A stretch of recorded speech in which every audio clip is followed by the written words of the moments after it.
staan al live op de cultuurmerken in Grains bij de grote stuntpiloot van Dirk.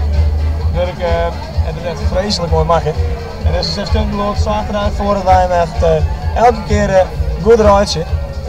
Remco, misschien kun je toch nog even een liedje opvulling van. Dirk is de oude voorzitter van de studentenvereniging. Hij had zichzelf 3 weken in de kelder opsluiten om dit ding in elkaar te draaien. En het resultaat wordt zeker wezen. Ja, want wij rijden elke jaar stevig. Hier op de cultuurmerken werd de Rede Baron het Lietse Romeke goed rennen. Dus het zou mij benieuwen hoe lang het je nog staande bloot of er straks mensen hebben die hier op de groen lezen omdat ze rekken hebben of misschien wel rekken binnen. Nou ja, nog even wat live wil.